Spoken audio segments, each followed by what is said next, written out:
Vamos lá, pessoal, vamos lá. Então, o CPC, o atual CPC, ele trouxe grandes novidades, né?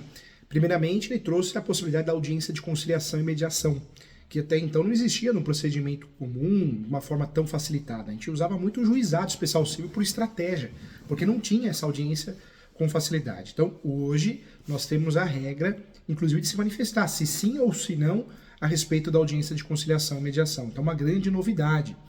É uma regra do artigo 319, é uma regra dos requisitos da petição inicial, se a gente quer ou não quer.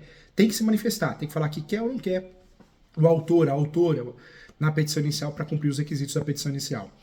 Grandes novidades ocorreram com o novo CPC. Nós tínhamos o procedimento cautelar, você tinha que recolher custas. Agora acabou, não existe mais procedimento cautelar. Só existem 3 procedimentos. O comum, que é o residual mais utilizado, o especial, que é o procedimento de algumas ações previstas no Código ou em leis esparsas, e o procedimento de execução, que eu posso usar quando eu tenho um título executivo judicial ou extrajudicial. É o mais rápido, porque é um procedimento que já começa no segundo tempo do jogo, porque não tem aquela fase probatória, instrutória, depois uma sentença para começar o cumprimento de sentença. Já começa logo executando, né? Então, 3 procedimentos. Uma das grandes novidades também foi a intervenção de terceiro. Nós tivemos a alteração de fato.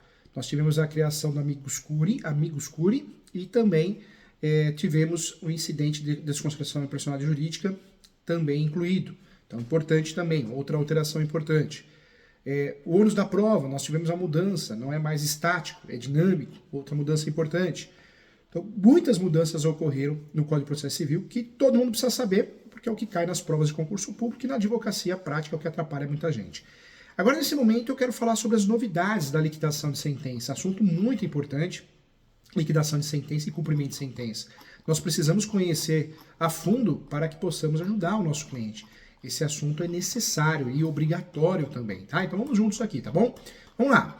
Quando nós falamos aqui de liquidação de sentença, o que eu quero trazer para você? E é muito importante. Após a sentença, após o devido trânsito de julgado quando não cabe mais recurso, foi ultrapassado o prazo recursal, lembrando que o CPC atual ele unificou os prazos, todos os prazos 15 dias, salvo o embargo de declaração, que é 5 dias, mas ali é um recurso diferente, ele tem outro fundamento, outro critério, outra finalidade, né? Em relação à liquidação de sentença, após o trânsito julgado, não cabe mais recurso, entramos de fato na liquidação de sentença e no cumprimento de sentença. Liquidação de sentença, gente, de fato é um momento processual onde se delimita, né, o valor exato a ser executado. Em outras palavras, eu falo isso no meu livro, quando a sentença for ilíquida, procederá de fato a sua liquidação a requerimento do credor ou do devedor. Registra-se também por oportuno que quando a apuração do valor depender apenas de cálculo aritmético, o credor poderá promover desde logo o cumprimento da sentença. Isso aparece no artigo 509, parágrafo 2º do Código de Processo Civil, não sendo necessário, portanto, a liquidação. De acordo com o novo CPC, o atual Código de Processo Civil, a liquidação de sentença ela poderá ocorrer de 3 formas: arbitramento, procedimento comum e cálculos.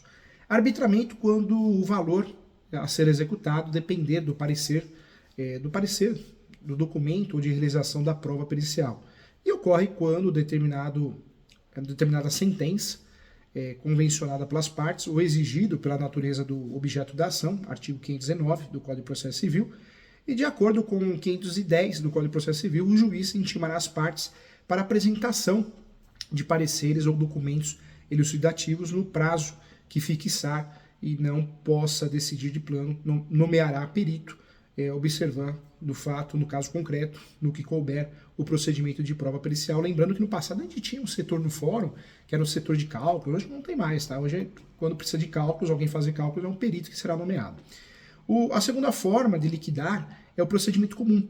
Trata-se da conhecida liquidação por artigos, que apesar da nova nomenclatura, foi preservada, né, na sua essência e ocorre sempre quando houver necessidade de alegar a prova ou provar fato novo, ou seja, quando o valor a ser executado depender de comprovação de fatos e não verificados no processo de conhecimento. Nesse caso, gente, o juiz determinará a intimação do requerido, na pessoa do seu advogado, da sociedade de advogados, a que estiver vinculada, para requerendo apresentar contestação em 15 dias, observando a seguir o estabelecido no procedimento comum. Tá? O arbitramento, né, então é um, procedimento comum é outro, e temos aí também a liquidação por cálculos. E a liquidação por cálculos, em regra, não é expressamente reconhecida como modalidade de liquidação e ocorre quando o valor na sua execução depender da realização de simples cálculo. Isso é fato. Cálculos aritméticos, podendo o credor promover de deslogo o cumprimento da sentença. Tá? O artigo 512 do CPC deixa ainda mais clara a possibilidade da denominação liquidação provisória, ou seja, a liquidação que ocorre na pendência do recurso. Ela deve ser processada em autos apartados no juízo de origem, cumprindo também o liquidante instruir o pedido com cópias e peças processuais pertinentes. Tá? Então, fica bem claro aqui o que seria então liquidação de sentença de forma bem didática e bem resumida. Em relação ao cumprimento de sentença, vamos estudar aqui o seu conceito. O cumprimento de sentença é a fase processual em que se busca a efetivação concreta do direito reconhecido em título jurídico judicial. Não se trata, portanto, de um novo processo. No passado tinha isso, processo de cumprimento de sentença, o processo de execução, que é o nome mais utilizado, e o processo conhecido como de conhecimento. Hoje tem o sincretismo processual, virou uma coisa só. Tá? Então, nós chamamos ainda didaticamente, para ficar mais fácil de explicar, mas é um processo uma coisa só. Não tem uma nova citação, igual existiu no antigo código. De fato, o cumprimento de sentença é considerado atualmente a fase processual em que se busca a efetivação concreta do direito reconhecido em título jurídico judicial e não se trata, portanto, de um novo processo, mas sim de uma nova fase voltada ao cumprimento do título judicial. Quando se trata de título jurídico extrajudicial, não será a hipótese de cumprimento de sentença, tá? E sim de execução autônoma. Por isso, quando eu tenho um título executivo judicial, ou extrajudicial, no caso extrajudicial, eu vou fazer a execução autônoma, ação de execução, procedimento de execução. Quando eu tenho uma sentença, eu vou fazer o cumprimento de sentença, tá? Então, fica bem claro aqui, importante você saber, quando se tratar de título jurídico extrajudicial, não será, sim, hipótese de cumprimento de sentença, e sim de execução autônoma, processo de execução estudado, tá bom? De acordo com o 515 do CPC atual, são considerados títulos executivos, nós já estudamos isso, mas fortalecendo aqui, as decisões proferidas no processo civil, que conheçam a exigibilidade da obrigação a pagar a quantia de fazer ou não fazer, ou da entrega de coisa, também a decisão homologatória de autocomposição judicial, a decisão homologatória de autocomposição extrajudicial de qualquer natureza, também é título executivo, também podemos chamar de título executivo, o formal e a certidão de partilha, exclusivamente em relação ao inventariante e aos herdeiros e sucessores a título de singular ou universal também, tá? E o crédito do auxiliar na justiça quanto às custas, emolumentos ou honorários tiverem sido aprovados por decisão judicial e aí entre os cartórios. O crédito do inciso 5º do CPC, de 73, era previsto como título extrajudicial e passou a ser considerado um novo CPC como título judicial. Então é importante, hein? A sentença penal condenatória transitada e julgada, a sentença arbitral, a sentença estrangeira homologada pelo Superior Tribunal de Justiça e também a decisão interlocutória estrangeira após a concessão da carta rogatória pelo Superior Tribunal de Justiça. Então, novidades importantes. No cumprimento de sentença, gente, é importante, ocorrerá de acordo com a natureza da obrigação determinada no título judicial, né? Então, isso é muito importante para ficar claro. O cumprimento definitivo de sentença, que reconhece a exigibilidade da obrigação de pagar a quantia certa, de acordo com o artigo 523 do CPC, no caso da condenação em quantia certa, ou já fixada a liquidação, e no caso de decisão sobre a parcela em controvérsia, o cumprimento definitivo da sentença far-se-á a requerimento do exequente, sendo executado intimado para pagar o débito no prazo de 15 dias, acrescido de custas, se houver, tá? Atenção aqui, se o executado não efetuar o pagamento, o executado eu falo no cumprimento de sentença, tá? Se o executado não efetuar o pagamento no prazo de 15 dias, o débito será acrescido de multa de 10% e também de honorário advocatício também 10%. Caso o pagamento seja parcial, a multa e os honorários incidirão sobre o restante, ok? Além das multas, ora citadas aqui na nossa aula, eu também trago para você, caso o executado não realize o pagamento voluntário, será expedido desde logo, fato, isso acontece na prática, o mandado de penhora e avaliação, seguindo os atos de expropriação, que é o termo utilizado. Após o transcurso do prazo para o pagamento voluntário, inicia-se, independentemente da penhora ou nova intimação, o prazo de 15 dias para que o executado apresente nos próprios autos sua impugnação, considerada o meio de defesa do executado na fase de cumprimento de sentença. Então, é impugnação, tá? É uma defesinha, impugnação, eu sempre brinco com isso. Cuidado, muita atenção. A impugnação não depende de penhora, hein? Ok? É uma confusão de muita gente, hein? Além de não ocorrer a necessidade, né, da penhora, também não há necessidade de nova intimação. Ou seja, o devedor já é intimado para pagar em 15 dias ou apresentar a impugnação também em 15 dias, o que equivale a 15 mais 15. Não confundir a impugnação, meio de defesa, com os embargos à execução, natureza de ação, que é outra coisa, que são apresentados na execução extrajudicial. Então, importante essa dica que eu falei para você, hein? Não vai esquecer. Na impugnação, o executado poderá alegar matérias elencadas no artigo 525, como falta ou nulidade de citação na fase de conhecimento ou também no processo, se ocorreu a revelia, ilegitimidade de parte, é muito comum, inexigibilidade, né, do título ou inexigibilidade da obrigação, do título da obrigação, também comum, a penhora ou penhora incorreta ou avaliação errônea, também comum, também um argumento, tese a ser utilizado. E o excesso de execução ou acumulação indevida de execuções. O 525 traz aí pelo menos aí 5 teses de fato para que você possa usar na impugnação. Então, importante. Outra dica de ouro que eu quero trazer para você, conforme previsto no parágrafo 4º do artigo 525 do CPC, quando o executado alegar que o exequente, de fato, né, existe o exequente usou em excesso o pedido de execução, poderá pleitear a quantia superior resultante à sentença, tá? E, de fato, cumprirá declarar também, isso é importante, de imediato o valor que entende correto, apresentando demonstrativo, discriminando o valor atualizado, tá bom? Isso é importante. Trago para você também outro motivo importante, também que aparece no 525, que é de possibilidade de tese de defesa, é a incompetência absoluta relativa do juiz da execução, ou qualquer da causa modificativa ou extintiva da obrigação como pagamento, novação, compensação, transação, prescrição, desde que, de fato, superveniente à sentença, tá? Então, também é importante. Mais uma dica que eu trago para você em relação à exigibilidade, considera-se também inexigível a obrigação conhecida em título executivo extrajudicial, fundada em lei ou ato normativo considerado inconstitucional pelo Supremo Tribunal Federal, ou fundamento em aplicação ou também interpretação da lei ou do ato normativo tido pelo Supremo Tribunal Federal como incompatível com a Constituição Federal, em controle de constitucionalidade concentrado ou difuso também, tá? E eu trago para você desde que a decisão do Supremo Tribunal Federal seja anterior ao trânsito em julgado da decisão exequente, parágrafo 2º, parágrafo 11º do artigo 225 também, ok? Se a decisão referida ao Supremo Tribunal Federal for proferida após o trânsito em julgado da decisão exequenda, caberá ação rescisória, hein? Outra dica importante, cujo prazo será contado do trânsito em julgado da decisão proferida pelo Supremo Tribunal Federal, tá bom? Então, também é importante falar sobre isso. Em relação à impugnação, cabe destacar ainda que a impugnação não é dotada de efeito suspensivo, hein? Muito advogado erra nisso, hein? Não é dotada de efeito suspensivo a impugnação, hein?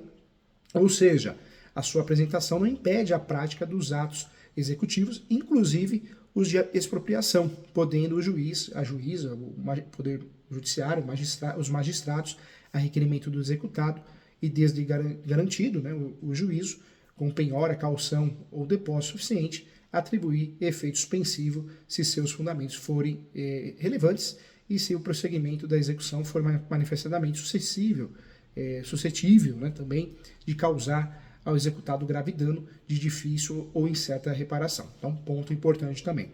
Outro assunto que nos interessa muito, que também precisamos estudar, é o cumprimento provisório de sentença que reconhece a exigibilidade de obrigação de pagar a quantia certa.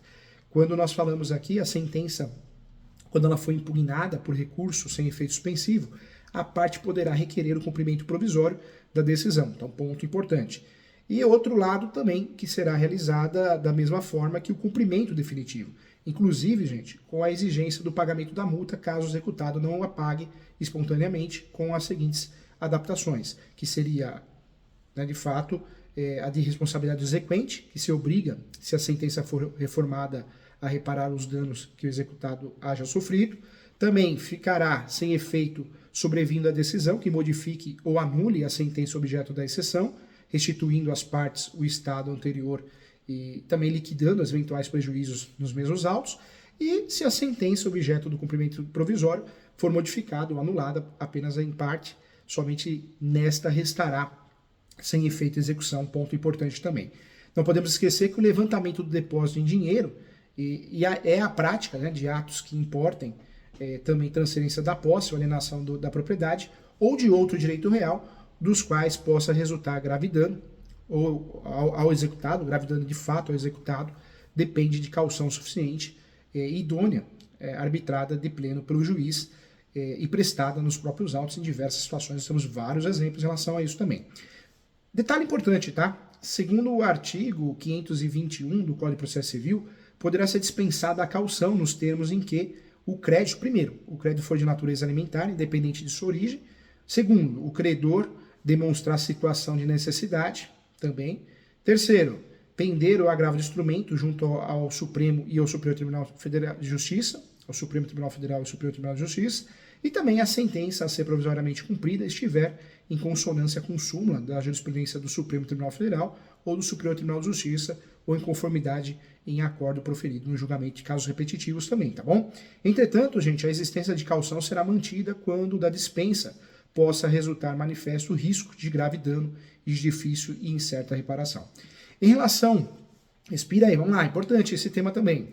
Em relação ao cumprimento de sentença que reconheça a exigibilidade de obrigação de prestar alimentos, eu trago para você que o procedimento relativo ao cumprimento de sentença de obrigação de prestar alimentos varia de acordo com o tempo de débito alimentar, se mais recente ou mais antigo. Tá? O cumprimento de sentença sob pena de prisão aparece na ação de alimentos no 528 do CPC.